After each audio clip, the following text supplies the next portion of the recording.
the Constitutional Convention was called. And when we left things off, it was the Annapolis Convention in 1786. I believe 5 of the 13 states sent delegates.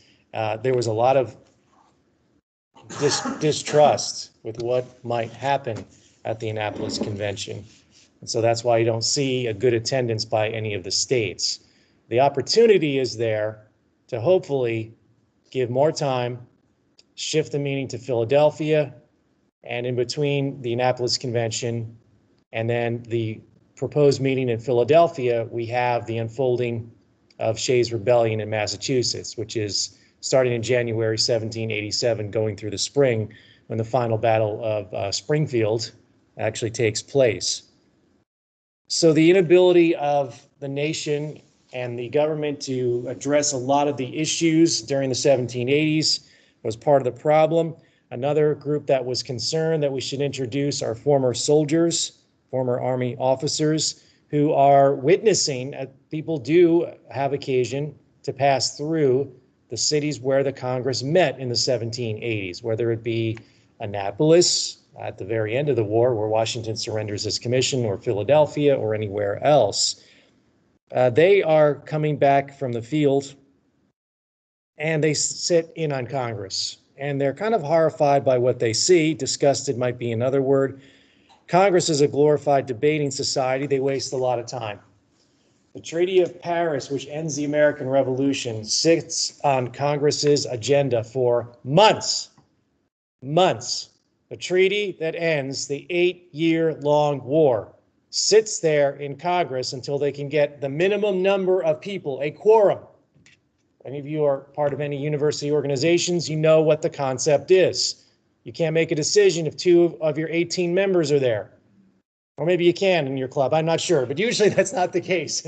So we have this idea that something as important as the peace treaty and the war, and everyone's desperate for things to end, and the British Army can leave New York and the American Army can demobilize, because there's a standing army and there's nobody to fight, which makes a lot of people jittery.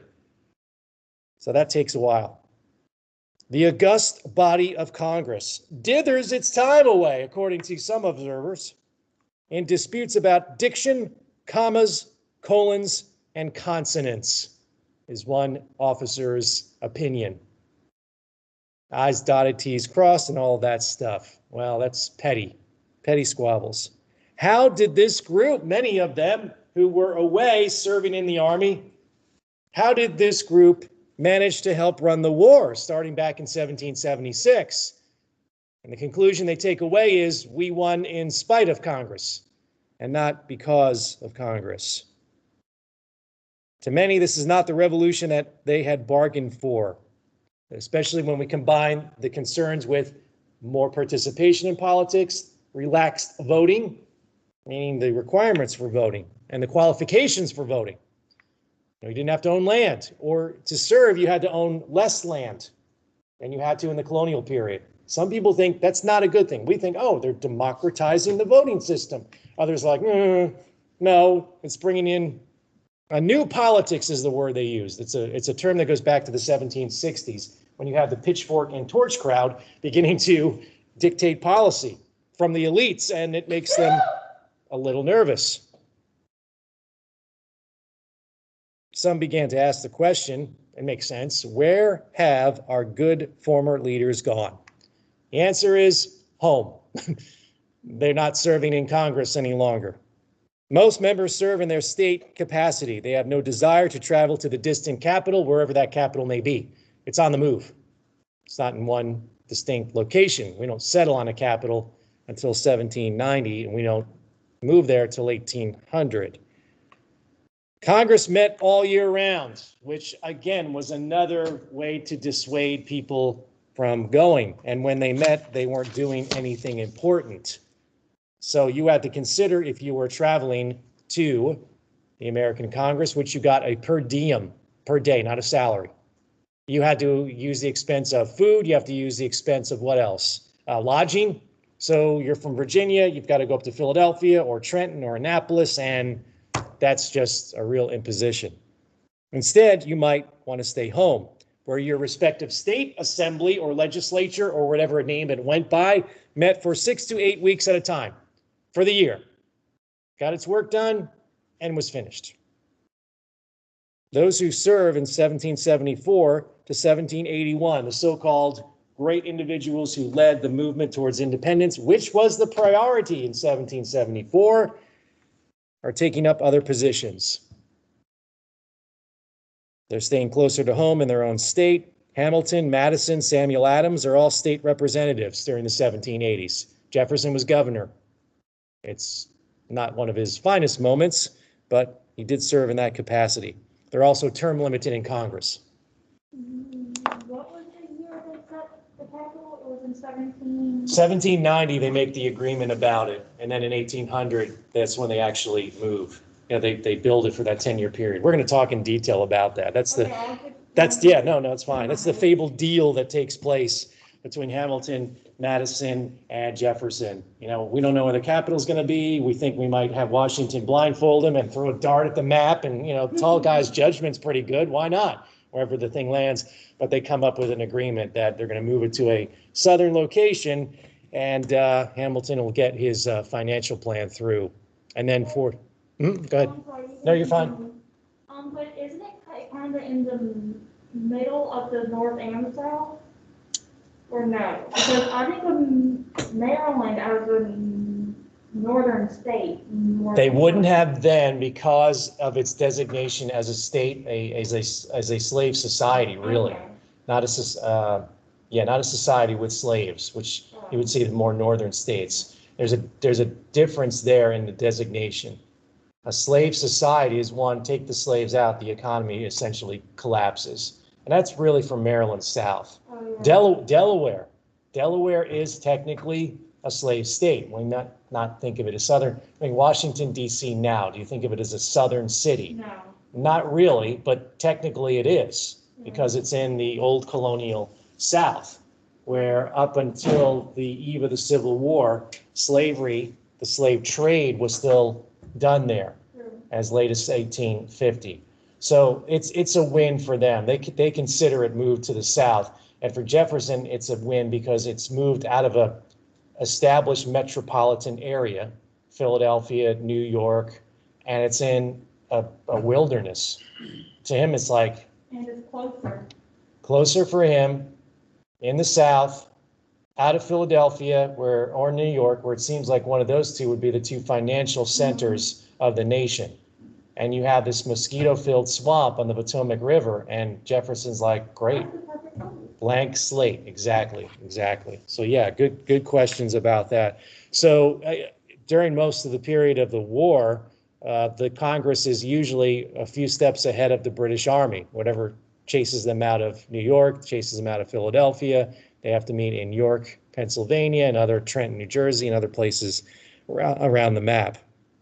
So we know that congressmen in the National Congress are limited. So some folks say, why bother? And then the imposition of traveling and rooming and boarding wherever that capital happens to be that year. John Adams and Jefferson, by the late 1780s, are overseas as diplomats. John Jay is basically serving as the equivalent of the Secretary of State. He's kind of the head of foreign affairs. Knox is in the War Department. That's really a committee of Congress. Not a perfect equivalent, but something near the Secretary of War. Others like John Hancock and John Rutledge of Massachusetts and South Carolina, respectively, stay in their state and serve as governor. So everyone we connect with, not everyone, many people we connect with, the 1770s especially, are not serving in Congress or had served in Congress and said, nah, going back to my respective state. And that works for me. Congress is also peopled by members who do not trust each other. They fear a stronger government in spite of the fact that they also despise the states.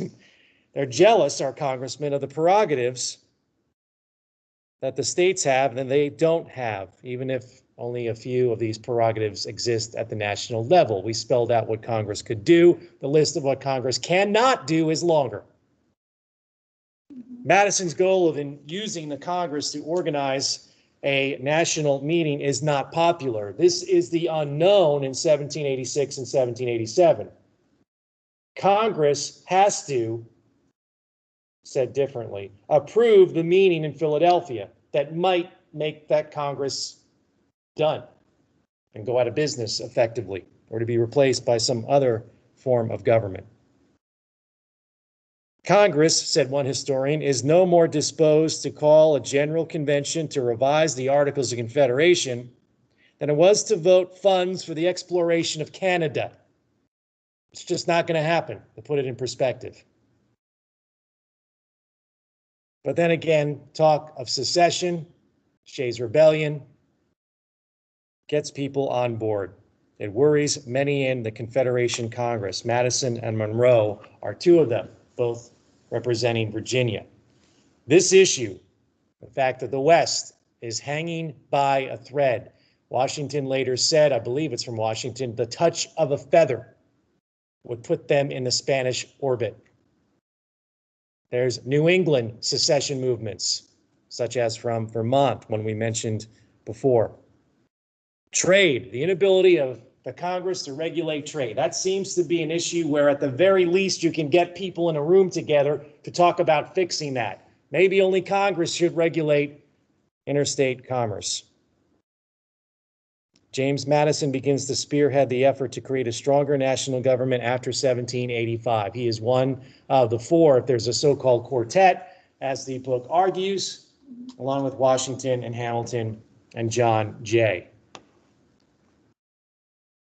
Madison, again, 5'4", 100 pounds. He's often mistaken by folks as a young clerk by other congressmen. He says, no, I'm actually a member of Congress. They're like, you're joking. He said, nope, I am. He's obsessed with the idea all throughout his life that his life would be short and illness would kill him at an early age. He's probably something of a hypochondriac too. You know, always sick and saying, this is the one that kills me. And it doesn't. He lives into the 1830s, I believe, you know, well beyond his presidential term.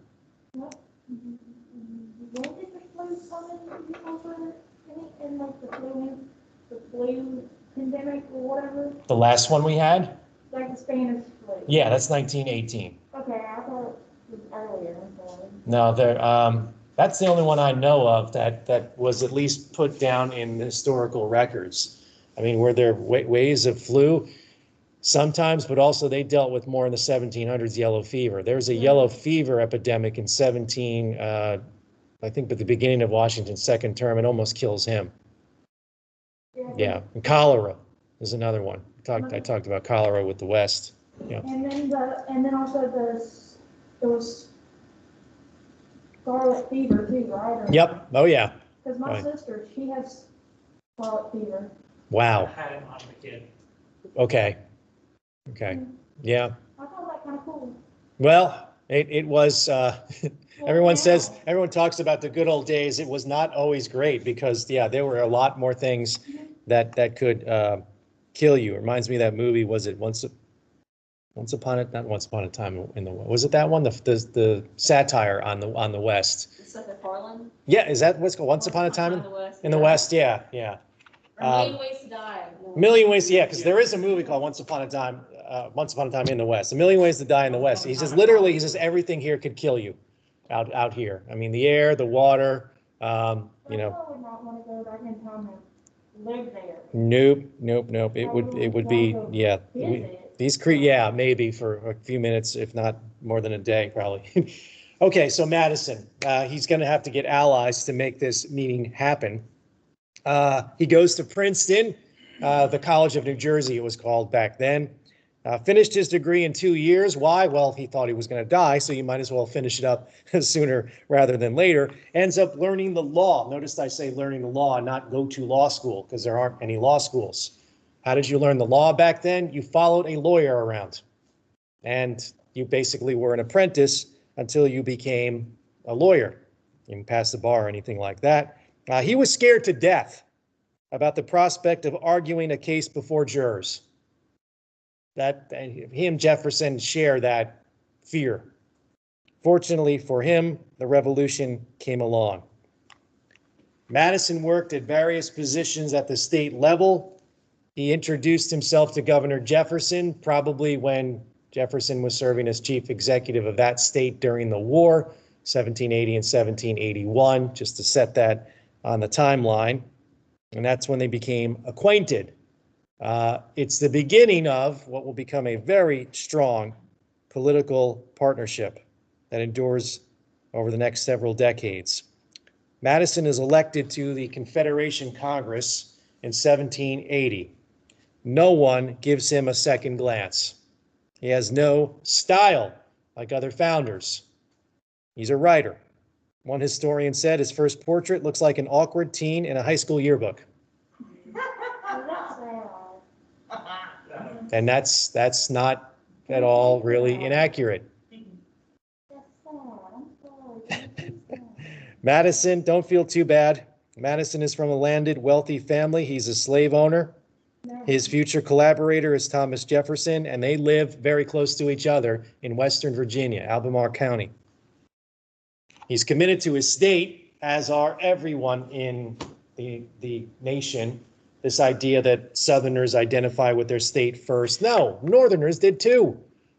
Adams would say, I'm a Massachusetts man. The only one who found that a foreign concept was Hamilton, as we'll talk about in a minute. So Madison's convinced the Articles are going to kill the country. If you allow it to exist this way, it's simply not up for the challenges. Awkward as his appearance might be, he befriends a man with a background that is the polar opposite of his own. Again, an established Virginia family, not so much with Alexander Hamilton. He meets Hamilton in Congress during the 1780s. Hamilton is, like Madison, impatient, wanting to see reform in the Congress. The difference is Hamilton is confident, brash, some would describe him. He'd been born in the Caribbean to a Scottish drifter and a mother who never married Alexander's father. So, yes, things that Adams said about him were, although cruel, somewhat accurate. He may have been a clerk his whole life, maybe bouncing from British island to island in the West Indies, if not for his driving ambition and some good luck. He left St. Croix as a teenager, went to New York and attended King's College, which is now Columbia University in New York City. As a 17-year-old junior, he wrote pamphlets supporting the First Continental Congress. So he becomes radicalized as a college student. He left school to join the Army, saw action at Trenton and Princeton and also Yorktown. At the end of the war, he is Washington's aide-de-camp, which is essentially his secretary, his personal secretary, writing correspondence and putting down in paper his thoughts, which are also Washington's thoughts, including strengthening, possibly, the government. You can imagine the two discussions, the discussions these two men had during the 1780s. Congress is weak. The economy is in a shambles. Maybe they brought up slavery. We don't know, because these kind of conversations didn't go into the official record. We can only speculate. We also know that Hamilton fell under the spell of someone we talked about last week, Robert Morris, who had the plan for the Bank of North America. He has the same ideas, does Hamilton, that you have to have a nationalist agenda to put these ideas in place. A bank, funding, the certificates, the national government assuming the state debts. Whereas many of the founders claim attachment to their state, they call it their home, not Hamilton. Jefferson always said Virginia was my country, a phrase he used repeatedly to Jefferson. Hamilton never understood this. I mean, he's a New Yorker, sure, but that's where he landed, literally before the revolution started. He's a proponent of American rights. He cut his ties to the Caribbean early on and never looked back the second he came to the mainland. Hamilton, by 1782, is a new husband and a father, marries into the wealthy Schuyler family. Yes, that's my song. Sorry.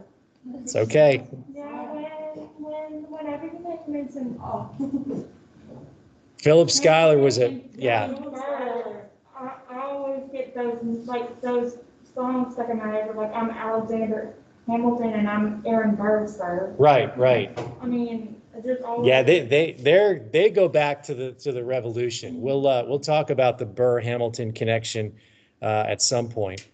Hamilton studies for basically the law and practices the law, and he also goes to Congress. Hamilton loves talking to juries, where Madison fears the very possibility. But in Congress and as a veteran, Hamilton sees all of the problems endemic to the Confederation during the decade of the 1780s. He's got the double experience of being in the Army, leaving the Army, and then serving in Congress. Term limits, he argues, keep the best people away. And the peace treaty that we finally, once we got enough people to look at it and approve, for Hamilton, it's a symbolic moment because it's kind of the last hurrah for any kind of unity within Congress, preventing him from lapsing into despondency, because to know Hamilton is to know a man who doesn't suffer fools lightly. He's impatient. He thinks he's the smartest guy in the room, whatever room he walks into. That puts people off from the get-go. He meets Madison and they share their concerns. They both have a continental mindset. The Articles are not up to the task, and the men during the 1780s, as their terms in Congress overlap, begin to serve on the same committees within Congress. The first collaboration of the men who helped craft a new government and sell it to America is the committee work they did together. Hamilton is 27, Madison 31. Hamilton more worldly, Madison the better legislator.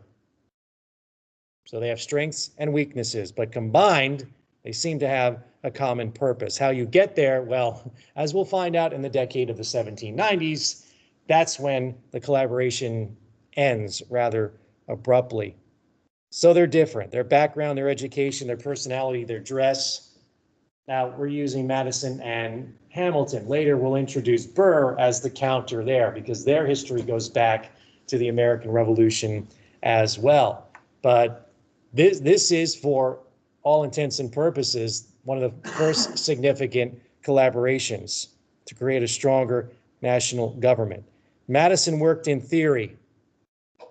He's the guy who writes the heady stuff about, yes, a republic can exist on a continent. He spent years being educated on the classics in government, kept his head in books. Hamilton, well, his education had been interrupted by war. He learns on the fly. He's a problem solver. He thinks he can apply practical applications. But his political education is by experience. I used to say, this is from the historian I like a lot, Joseph Ellis, Jefferson went to college, Washington went to war, that being the French and Indian War.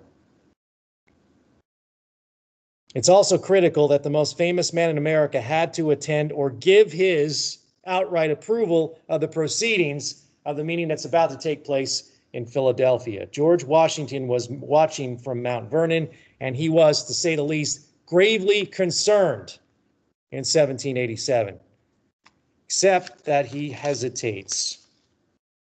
His efforts during the Revolution produced independence and the Articles of Confederation. That was the Revolution. The Articles of Confederation is part of the revolutionary documents.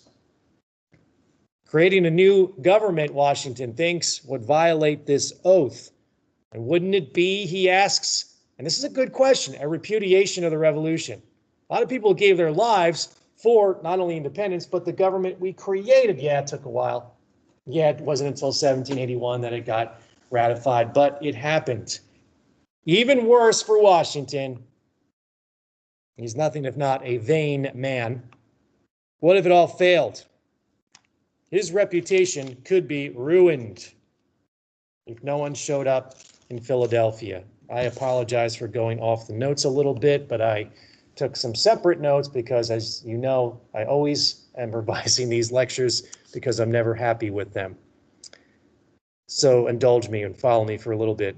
This is Washington's move to Philadelphia, 1786 to 1787. Now, this is context to give you sources because this is how we prep lectures and tell the stories.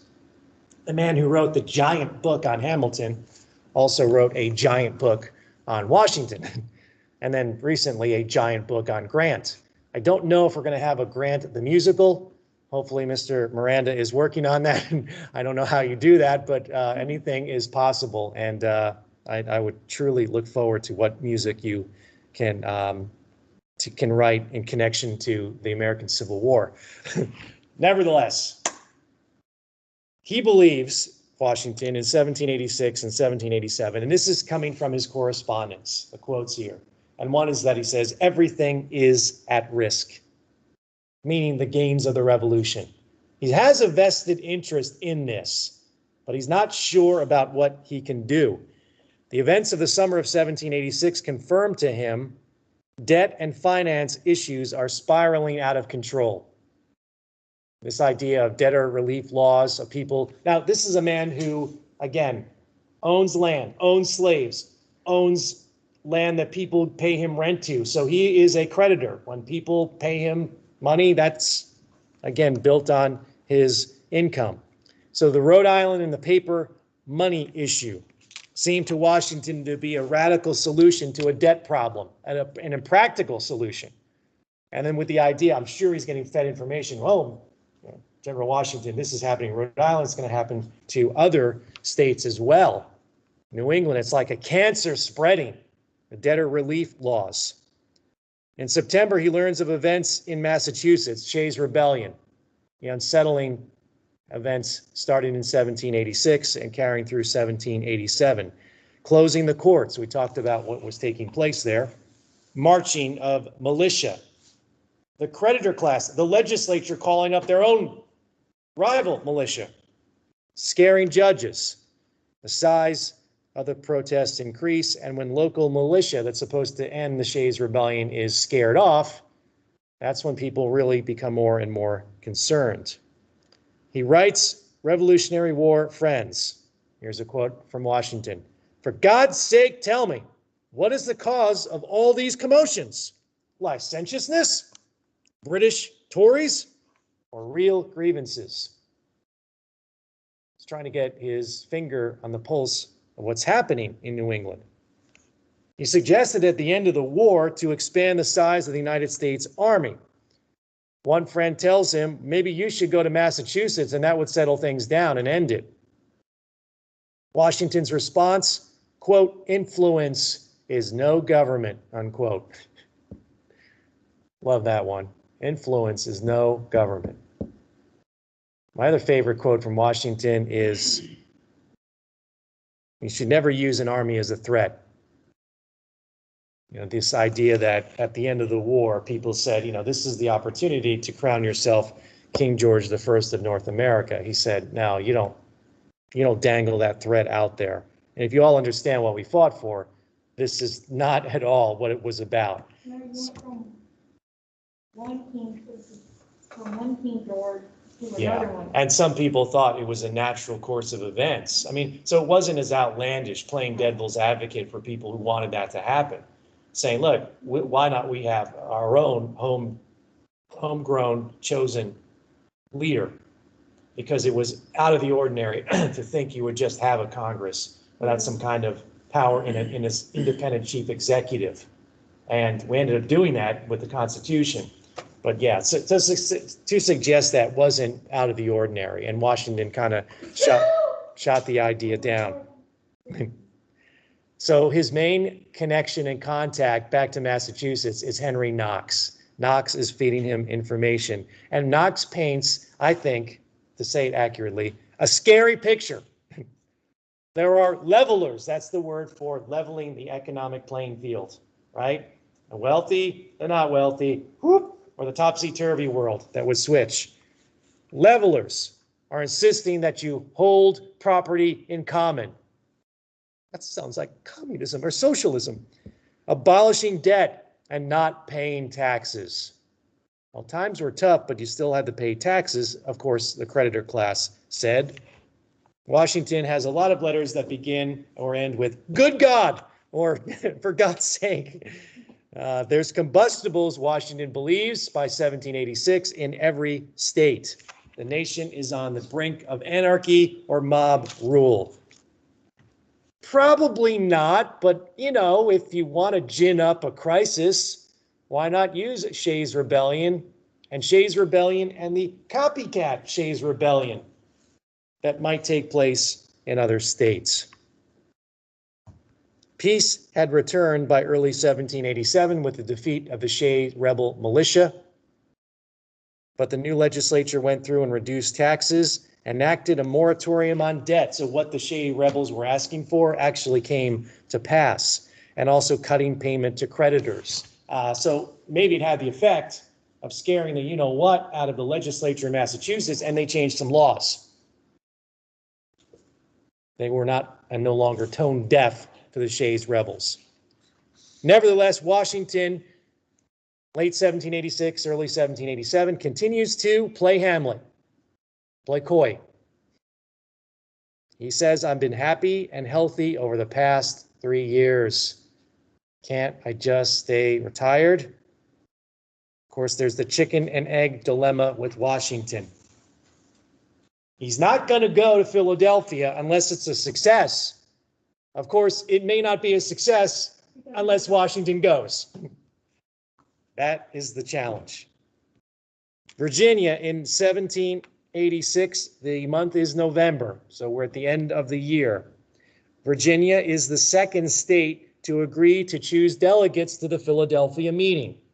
That's what has to take place after the Annapolis Convention. Every state must pick people who are going to Philadelphia.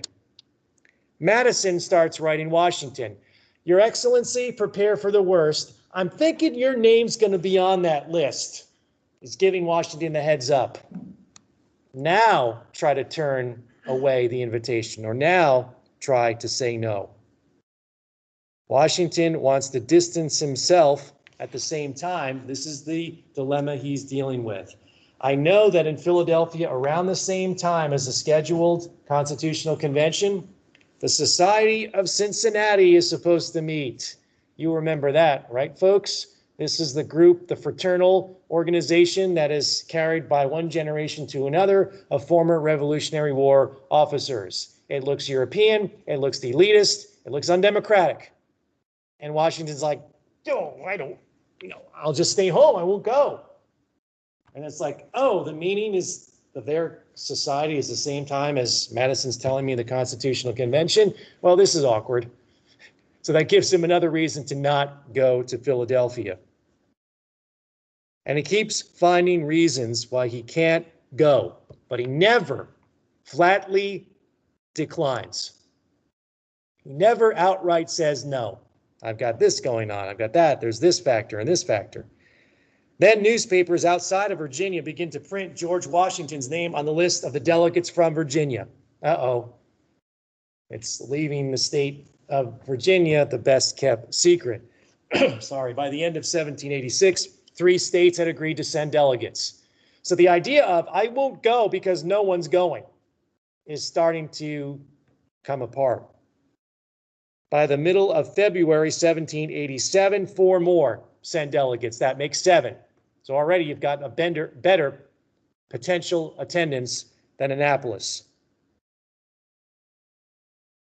Then Washington says, the Annapolis Convention was the one that actually called the meeting for Philadelphia. Is that okay for them to do that? Just looking for an excuse to not go. Many, and this is, again, a good point, many in Congress and in the states want the Congress itself to call or at least give approval for this meeting to take place. Otherwise, it looks like, a coup or an insurrection of some kind, where you got a bunch of people in the states calling for a meeting that's going to undo the current existing government. So they have a point. Congress does that in early 1787. Congress doesn't say yes or no. They're like, we're not going to prevent the meeting from happening. And when that announcement's made by Congress, other states are like, all right, 5 more. agree to send delegates. If we're keeping track, that makes 12. 12 states will now send representatives to the Philadelphia meeting. Could this meeting accomplish anything? Is the Confederation broken? Will this convention help? All unknown. You look at the delegates, and many who are chosen by the 12 states, Rhode Island doesn't send anyone because, Rhode Island just does things differently all the time. They're the ones that'll put it up to an up or down vote, the Constitution for ratification. They're the only state that does that. So the delegates who are there, many, again, are not by their history going to support this new written down Constitution. But they at least can think that maybe some of the shortcomings of the articles need to be taken care of. If George Washington were to withdraw, then what? No one shows. You're right. In late March, 40 days to the meeting, he makes the announcement. I'll go. March 1787. And then he says, just to give him one more out, if my health will permit, unquote. He's 55 in 1787. His eyesight's going. His hearing is going. His teeth, well, we know about the teeth. They're awful. They're not replaced by wood. They're replaced by some kind of dentures made from, among other things, teeth from slaves on Mount Vernon. Because you can't put wood in your mouth. I mean, it's 100% humidity and 98.6. They tried a bunch of different techniques. They did, absolutely. And that's like the one they chose is the one that's most. That worked the best, yeah. I mean, Yeah. no good dental hygiene. No one knew about it. And what they were like a modern kind of a denture, but they were teeth and they would be fitted. Are they on Vernon on display or no? I believe you can see them somewhere. Yeah, It's in one of the museums. So creepy. I'm like, why do they have these on display? I'm like, really? I guess to dispel the rumor. I mean, it's up there like the chopping the cherry tree. Yeah, but Yeah. still, I mean, Someone gave their teeth for this. That's important too. they're- I mean, it's a connection there between Washington and the folks that he owned. And it's to understand that, this is something, if you are dealing with this personally as well, you might understand what he was going through, which would be an inability to outright smile because you've got some teeth that are yours and other teeth that are not, and you have some kind of metal contraption that's in there and is probably really painful and not at all comfortable to wear. So he's in agreement, is Washington, with Knox and Madison that, among other things, we probably should create new branches of government and that certain express written out powers need to be given to this national Congress. Commerce has to be directed from the Congress, not the states. That's going to create a free-for-all. Nothing now could keep Washington from leaving, except his mama. Mary Ball Washington survived her husband by 50 years, and she was still alive in 1787. She spent most of those 50 years brooding over how little was left to her by her late husband. She wants her dutiful son, George, to stay in Virginia. This is someone who had kept him from joining the Navy, not the Army, in 1746 when Washington would have been about 14 or 15. She also tried to stop him from joining the Army or the Virginia Regiment, which is never part officially of the British Army. He wants nothing more than to get a commission, but he's not going to because he's an American. She had skipped his wedding with Martha Custis. She never visited Mount Vernon. She stayed near Fredericksburg, Virginia. Told him later on in letters, you had no business fighting in the Revolution. And often shook George Washington down for money. Why doesn't she not want him to go? Yet again, she claims she's dying. And so Washington cannot leave Virginia for the faraway Philadelphia Convention. But he probably reacts, you've been dying every other spring for the last 15 years, mother, and I'm going anyway. It was a difficult relationship. But I will say this: we're talking about scholarship, historiography. The new book, and I'm trying to remember the name of it. I can't. She was featured on the History Channel. Did something on Washington. It was a live action with, ironically, an English actor playing Washington, which was great. But it's okay. Her reputation is trying to bounce back because now this historian says, look, it wasn't easy for her. You know, she is not left with a lot. She's basically a single mother. And that, you know, the whole thing about Mary Ball Washington is an awful influence on Washington himself. They have this strained relationship. Well, things change and interpretations change. So that's something that may address what has been kind of this agreed upon idea of the relationship between mother and son. So at some point I'll get into that a book. I'm sorry? I was asking if he was on trial. No. No. But with the laws back then, a lot of what his father would be given to the sons went to his half brothers, and half brothers specifically Lawrence. He idolized Lawrence Washington. Lawrence Washington built Mount Vernon. And so everything from the father goes to Lawrence and not to his second wife, which I'm trying to get this right. Mary Ball Washington is the second wife. And that means the children of that second marriage are kind of left out along with her. When Lawrence dies prematurely, Washington gets Mount Vernon and the land and the slaves. But, you know, according to her, she never was taken care of to her standards. Can you type up the notes on Washington you have or no? Can I what? Type up the notes you have on Washington. I can. And put them on, okay. Okay, I'll do that, sure. These are handwritten, and again, I apologize, and I know you're all scrambling to take notes, but sometimes I go back and when you don't teach a class for a couple of years, I find, you know, because this is in a rotation 2 years, the best way to like go back and get familiar again with the material is like to read like 3 books on the subject, and you're like, okay, that one, and I'll pick up this one.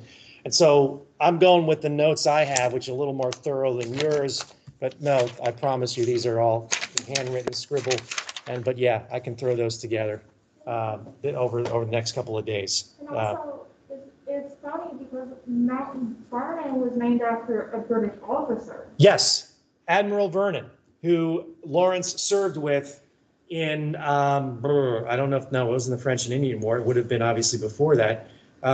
Possibly King George's War, one of the conflicts before that. Weird. I mean, one of the most historic, like the most memorable houses in our country that was like home of our first resident is named after a British Well, officer. Monticello is Italian. Oh, Little means little mountain. Monticello, yeah, absolutely. The capital was designed by a Frenchman. really? Yeah. No, the etymology or the origin of the word is always really, really interesting. And when Washington gets it, I have a postcard from Mount Vernon, and it's the kind that you can turn, and when you kind of shift it in the light, it expands. It shows like Mount Vernon, Mount Vernon, Mount Vernon, and it does that. It's one of those thicker kind of postcards that they sell in the gift shop. And he added to it, it looks like stone. It's wood, because he painted literally to look like big heavy stones were put into the front. So if you have a chance, It's really pretty if you have a nice. chance to tour it, if you're going near Washington, D.C., Just make sure they're not doing renovations, because that's what happened with me. and they herded us through there. I mean, we went and we were on a tour, and we're just kind of like, you know, this was pre-pandemic, obviously, and we're just kind of going along. And I pointed to a picture, and I'm like, is that so-and-so? And they're like, yes, move along. I'm like, well, sorry. And so, you know, I had to stop and ask a question, which, you know, totally threw out the whole tour. But once you get out of the mansion and you see I mean, the slave quarters, you see the support buildings, you see the grist mill that they restored. I mean, Washington's Mount Vernon is so expensive to maintain. They're making, I think, brandy and whiskey right there in Mount Vernon, and they're selling it for a lot of money.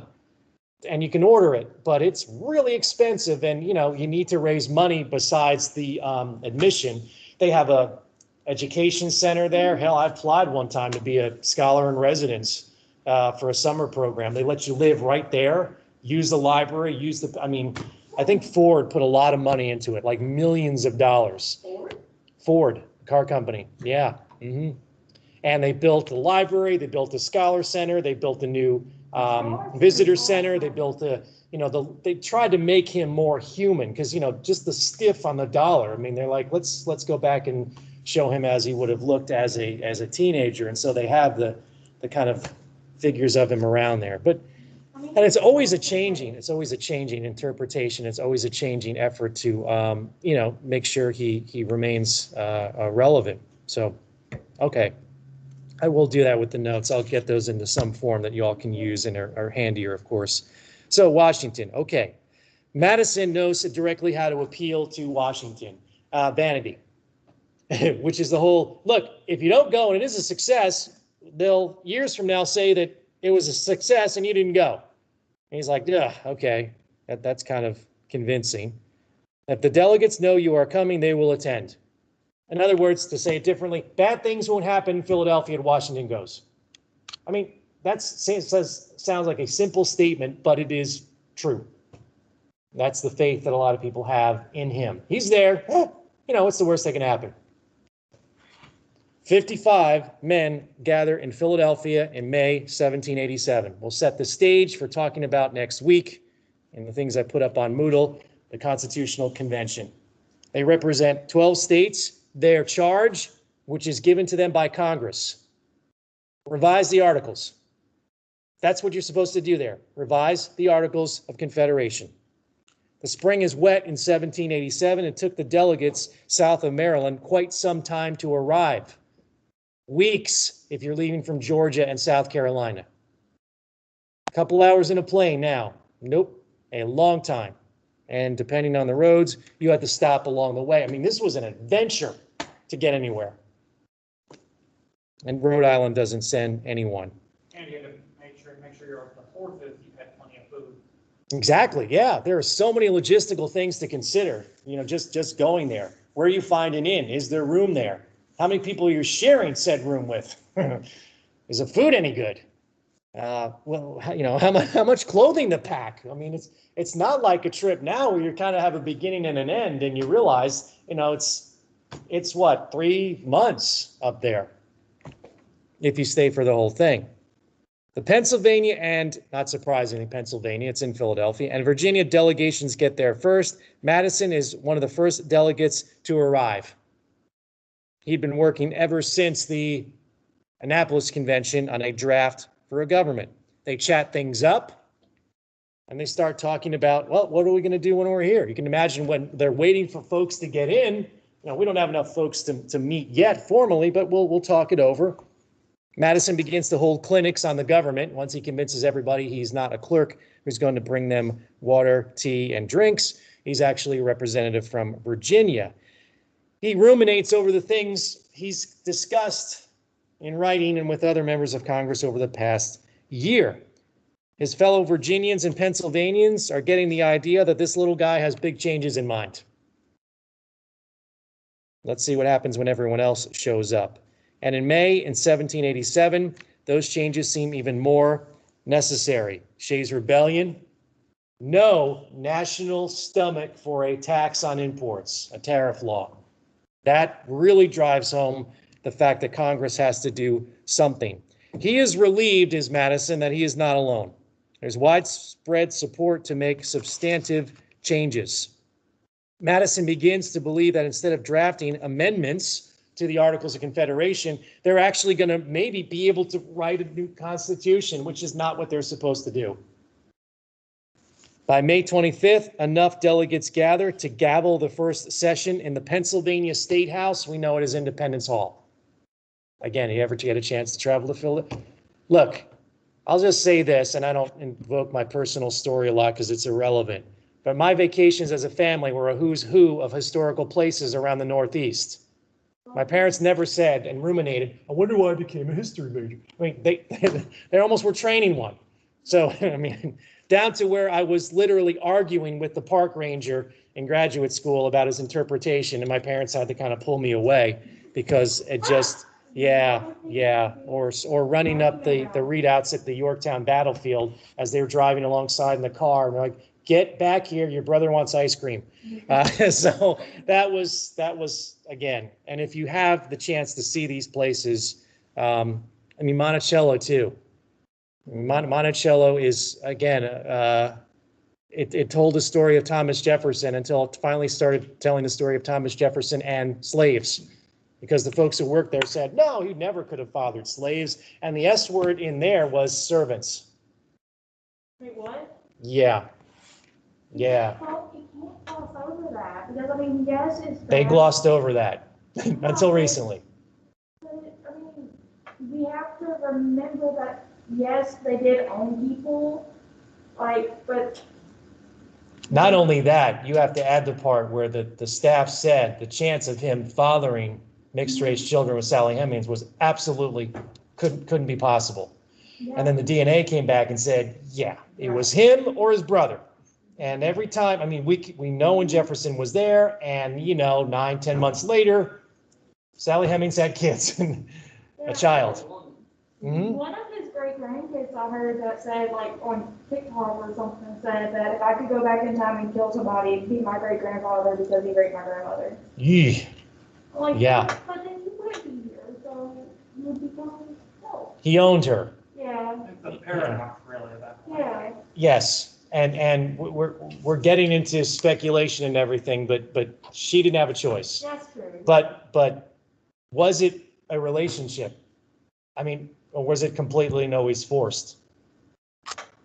That's what historians are starting to try to evaluate and say, look, at the end, he owns her as property. She is a chattel slave and her children. But was it more than that? I mean, was it a man who was a widower who made a vow to his wife to never marry again on her deathbed? Why did she die? She kept having kids. Every time she had a child, she got weaker and weaker. You should have put two and two together and said, childbirth is, you might die. But she died in the 1780s. And maybe this was him fulfilling that promise. They couldn't marry. They don't recognize a marriage between a white man and a black slave. But was there something more to it than simply the owner and the slave? There may have been. Now, I would suggest to investigate that more. There's the lawyer. Her name is Annette Gordon Reed, who came up with this theory, and everyone was like, no, not Jefferson. Well, she was proven to be correct, and then she wrote another book called The Hemingses of Monticello, which finally says, hey, we know a lot about Jefferson. Let's shift the focus on what they now call at Monticello Mulberry Row, which was the out of sight of Monticello slave quarters, which some of it's remaining, some of it is just the footprint of what you see, but they have done schematics of what that would have looked like in Jefferson's time. Again, they're flawed. The guy died in debt. To keep Monticello in the family, he has to sell all his books to the Library of Congress, which basically becomes the Library of Congress after he passes. So, complicated individuals, flawed individuals, but yeah. Okay, so who was here in Philadelphia? We know who's here because obviously we kept records of all of this. They are America's social, economic, and political elite. 3 had been in the Stamp Act Congress. So let's go way back, 20-odd years, 1765.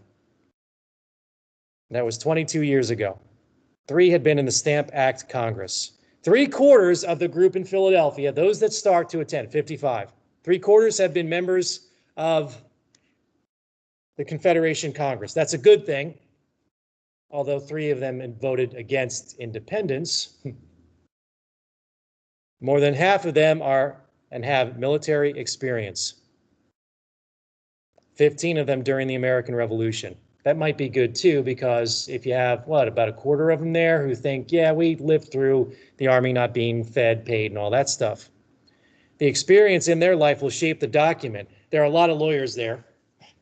Not surprising. You read the Constitution and you can only come away with the conclusion that lawyers must have written this. because I have no idea what some of these phrases mean. Necessary and proper. What? As we're going to get into that, obviously, in the 1790s. More than half of the 55 are slave owners.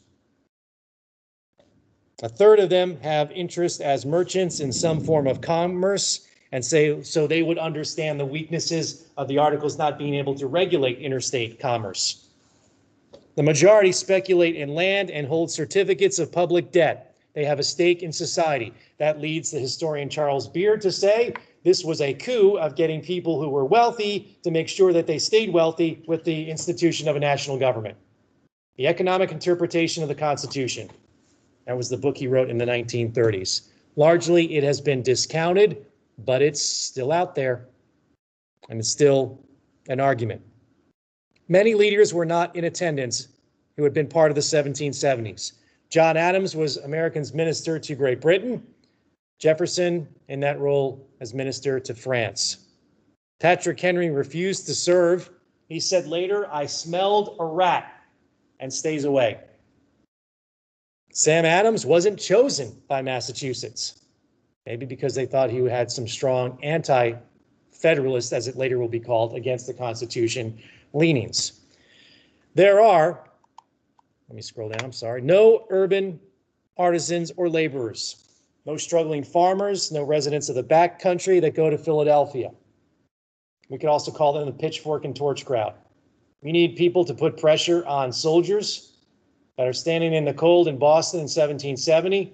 You need a group to put pressure on a stamp agents or a revenue agents. These are the folks that got involved.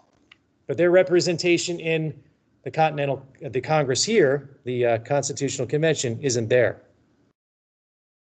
15 years ago, you needed these folks to burn effigies, participate in boycotts, and dump tea, but they don't really go to Philadelphia. So it is America's social, economic, and political elite. Jefferson would later say, a meeting of the demigods. That's a little highfalutin, but that's what he said. As a group, these 55, thankfully, can agree on two core principles. The Articles are defective. Secondly, the powers of the national government must be enhanced. How you get there, that's why they meet from May to September. Each individual in each state has its own goals. Georgia hopes that they have a stronger national government. If they do, they'll protect their border from the powerful, not Spanish, but Creek Indian Confederacy. That's along the border with it in Alabama. New Jersey and Connecticut hope that they would get more equitable regulation of commerce and liberate them from the heavy trade wall that New York had put up. Massachusetts and New Hampshire hope a new, stronger government can protect their fishing interests from the British. Everyone's got motivations and priorities. Your priority, Virginia, is the third priority for Pennsylvania. How do we get everybody in agreement? Virtually every delegate is frustrated by the impossibility of amending the Articles. That's also a good thing if you're Madison. Remember, they're told by Congress, your sole purpose to go to Philadelphia is to fix the Articles. So we have, among the 55, a general agreement about augmenting the powers of government.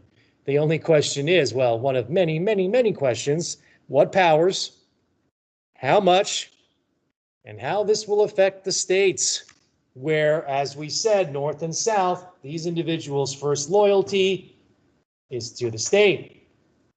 And they like that this is an assemblage of states. National government isn't powerful. On purpose, it's not powerful. Southerners would continue to remain very protective of slave property throughout the meeting. It's one of the two major compromises Madison would later say. Northerners did not want any reforms which would threaten their commercial endeavors. So we might have sectional squabbles here. Another area of contention is a divide between large population states and small population states. Small states hold as much power as the large states in the Congress. Virginia, and the man who drafts the first really version of the Constitution, Madison wants this to change. We can't allow one state, one vote anymore. Small states had held up amendments in the past. Rhode Island, we're looking right at you, even though they're not there. Dr. Dollar used to tell me a story.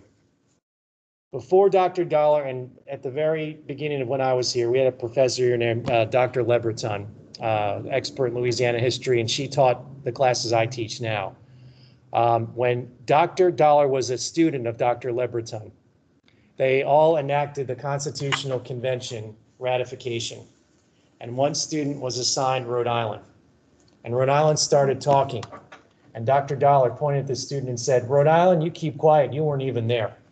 And Dr. Lebreton hadn't even mentioned this in class. The fact that Dr. Dollar knew this as a student, that Rhode Island didn't go to the convention, and she would laugh like, that's the way Dr. Lebreton would laugh. She would laugh and then snort, because I used to imitate, what's that? I can just see her doing that now. Yeah, I used to imitate Dr. Lebreton's laugh a lot, and she would proceed to usually throw me out of her office or make some comment about wishing I would live to be as old as she was. But anyway, that's just an aside. Nevertheless, okay. So the baseline of agreement, we might call it, with the convention.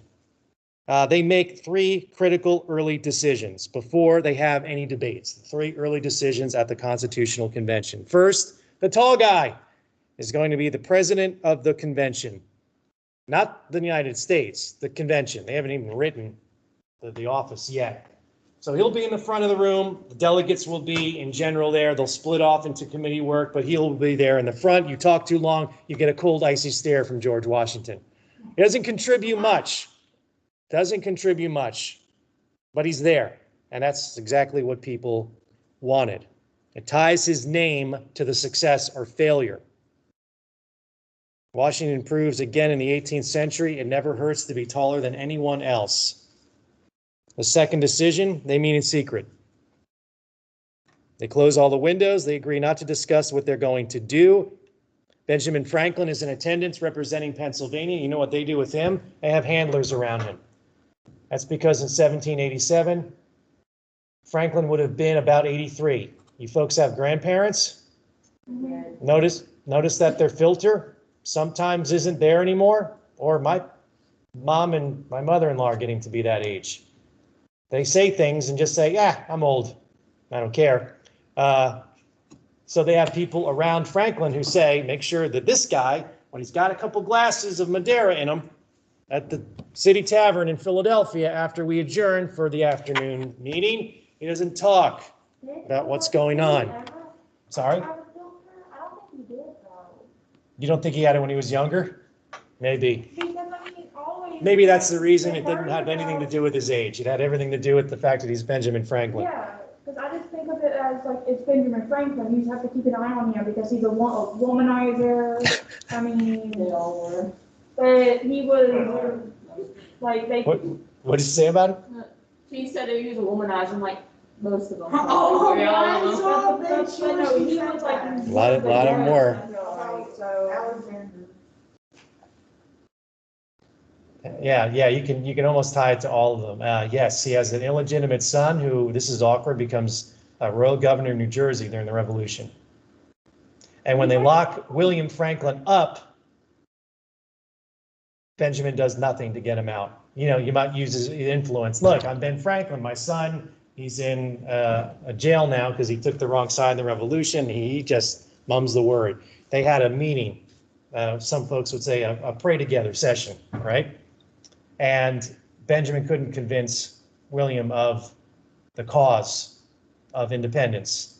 And the meeting broke up and they didn't speak to each other ever again. So Franklin, again, is there. This is going back to their meeting in a secret. They think it's the only way to have free and open discussion. I think they're right. Philadelphia can get warm in the summertime, and you can imagine that it did that year. And the third decision is that they're going to scrap the Articles of Confederation. So you can bet the secret decision, to mean a secret, is going to really apply to decision 3, which is doing what they were told specifically not to do. They are defying the instructions of the Congress by scrapping the Articles of Confederation. So you can bet your sweet Bippy they are going to meet in secret and continue for all that time. Madison becomes the secretary, kind of the unofficial secretary. There's another one there. But Madison will begin to take notes about the debates. He sits facing the delegates, so he would be in one of the corners of the front of the room, hoping to take good notes. It is not easy, folks. He's using a quill pen. Madison later said, the task killed me. But Madison would say that the common cold almost killed him. Nevertheless, he is saying that you have to, if you've ever tried to write with a quill pen, basically every other word, you're going back into ink and dragging it, and then you have to, in between, sharpen the quill as the feather gets, again, a little bit dull. And also you have to avoid spilling ink on the paper. Or if you're like me, left-handed, dragging that ink as you go. Another southpaw, another lefty. Yeah. As we've had that problem, they tried to correct us, and maybe a different generation than you. They gave us the scissors for left-handed people that said, everyone else has got these cool streamlined scissors, and I got these things that I have to kind of jam in my hand to make sure I don't cut left-handed, and that somehow would make me right-handed. But all four of us in our family, left-handed. It just happened that way. I don't know why. Whenever her dad saw that she was going to be left-handed, he changed that quick because he didn't want a left-handed kid. My grandpa, to be my uncle, old Sicilian, so, it was like devil.